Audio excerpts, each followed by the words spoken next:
Sharing is caring. दोनों भाई नाश्ते की टेबल पर बैठे थे। प्रियंका, मेरा नाश्ता कहाँ है? भाभी, मुझे भी ऑफिस के लिए लेट हो रहा है। इस पर प्रियंका किचन में से दोनों के नाश्ते की प्लेट्स लेकर बाहर आती है। लो भाई, आप दोनों का नाश्ता। किसी को भी 1 मिनट का सब्र नहीं है। ये प्रियंका का ससुराल है, जहाँ कोई औरत ना होने की वजह से शादी वाले दिन से ही घर के साथ दोनों भाइयों की जिम्मेदारियां प्रियंका संभाल लेती है। दोनों भाई शांति से नाश्ता कर रहे होते हैं कि अंकुश अपने भाई की प्लेट से पराठे का एक टुकड़ा उठा लेता है। आपको पता है ना, मैं खाना शेयर नहीं करता, फिर भी मेरी प्लेट में से खाना जरूरी है क्या? अरे हद हो गई है, मुझे नहीं खाना अब। अंकुर गुस्से में नाश्ता छोड़कर टेबल से उठ खड़ा होता है। अरे, ये कैसा बिहेवियर है अंकुर? एक टुकड़ा ही तो है। एक हो या आधा, मुझे भूख लगी है तो ये सिर्फ मेरा ही है। उसे भी किसी के साथ शेयर करने बैठा तो भूखा नहीं रह जाऊंगा। अरे बाबा ठीक है, अब इस पर भी लड़ाई। दूसरा बना देती हूँ, पर प्लीज ऐसे खाना बीच में छोड़कर मत जाओ। इससे अन्न का अपमान होता है।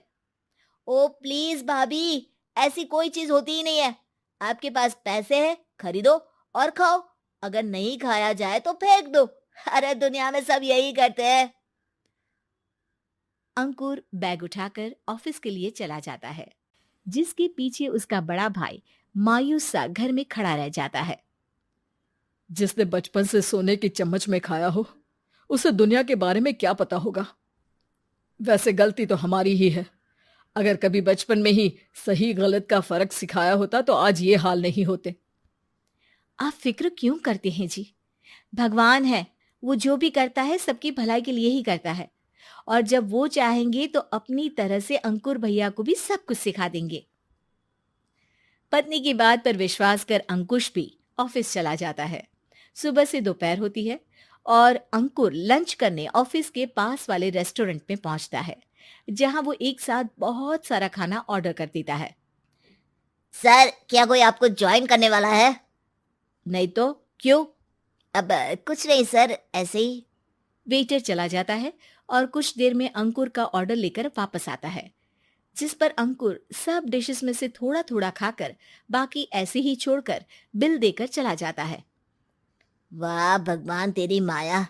कहीं कोई एक एक टुकड़े के लिए तरसता रहता है और ये 5 लोगों का खाना ऑर्डर करके एक का भी पूरा नहीं खाते। पैसे वालों की माया। वेटर टेबल साफ कर बचा हुआ सारा खाना लेकर रेस्टोरेंट के पीछे घूम रहे बच्चों के पास पहुंच जाता है, जिसे देख बच्चों के चेहरे खिल उठते हैं। वाह, आज इतना सारा खाना आया। थैंक यू भैया। भगवान आपको खाने की फैक्ट्री बना दे।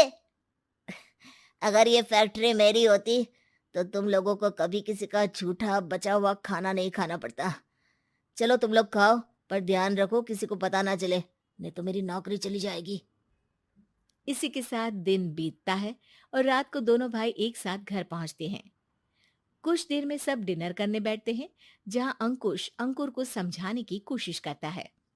अंकुर, अगर हमें लाइफ में सब कुछ मिला है, इसका ये मतलब नहीं कि तुम उसका गलत फायदा उठाओ, बल्कि तुम्हें उसकी मदद से दूसरों को भी मदद करनी चाहिए।